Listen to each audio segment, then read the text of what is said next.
lead, follow, or get out of the way. I first heard that expression as a young man when my boss was encouraging vigorous activity.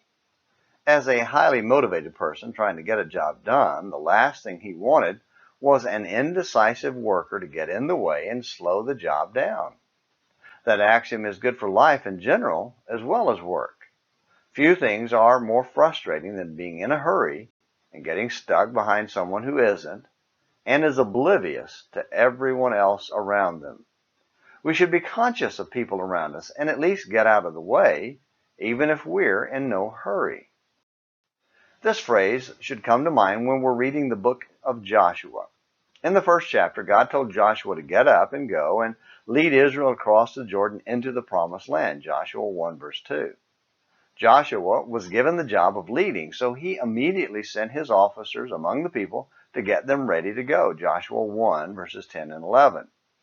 When the tribes of Reuben, Gad, and the half-tribe of Manasseh, who were settling on the east side of the Jordan, were charged to keep their promise to send warriors across the Jordan with the rest of Israel, they kept their word and followed, Joshua 1 verse 16.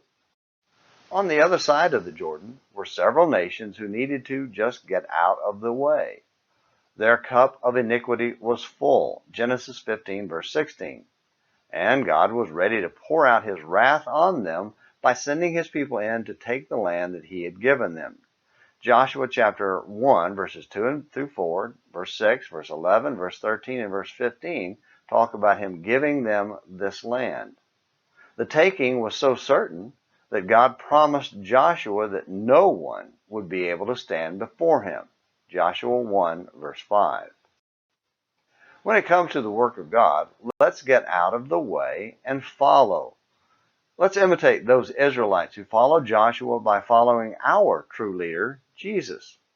Therefore, since we have so great a cloud of witnesses surrounding us, let us also lay aside every encumbrance and the sin which so easily entangles us, and let us run with endurance the race that is set before us, fixing our eyes on Jesus, the author and perfecter of faith, who for the joy set before him endured the cross, despising the shame, and has sat down at the right hand of the throne of God. Hebrews 12, verses 1 and 2.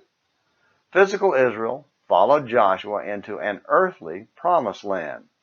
Spiritual Israel, the church, follows Jesus into an eternal promised land. Will you follow him too? And will you come back tomorrow for more Morning Minutes in the Bible? Until then, this is James McClenny helping you have a great day.